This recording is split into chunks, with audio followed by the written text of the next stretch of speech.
మీరెవ్వరు కూడా నేను వేస్ట్ అని అనుకోద్దు. మీ ప్లేస్లో మీరు లేకపోతే అక్కడ పని కాదు, అంత దేవుని పని కాదు, అంత పర్ఫెక్ట్గా దేవుడు మిమ్మల్ని కూర్చోబెట్టిండు. ఒప్పుకోవడము రిజెక్ట్ చేయడం మీ వంతది. నువ్వు రిజెక్ట్ చేస్తే దేవుడు నీ కాకుండా ఇంకొకరిని పెట్టుకుంటాడు. కానీ నువ్వు ఉన్నట్లయితే అందరికంటే ధన్యురాలవు, నువ్వు ధన్యుడవు నీవు. హల్లెలూయా. అయితే ఆ వస్త్రాలు ధరించుకోవాలి, పరిశుద్ధ వస్త్రాలు ధరించుకోవాలి. దేవుని చిత్తం అదే.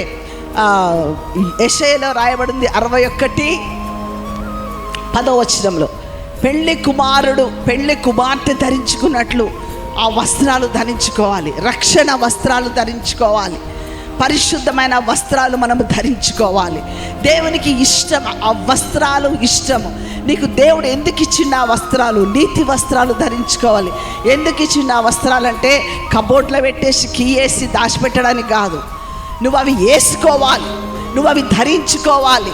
ప్రజలు ఆ వస్త్రాలను చూడాలి. ఆ వస్త్రాలు, నీతి వస్త్రాల యొక్క స్మెల్ వాళ్ళు చూడాలి. పరిశుద్ధమైన వస్త్రాలు వాళ్ళు స్మెల్ చేయాలి.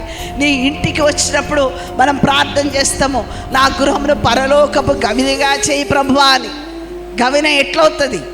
నీ యొక్క ఇంట్లో నుండి ఆ పరిమళ వాసన సంబంధమైన వస్త్రాలు ఉండాలి. హల్లెలూయా.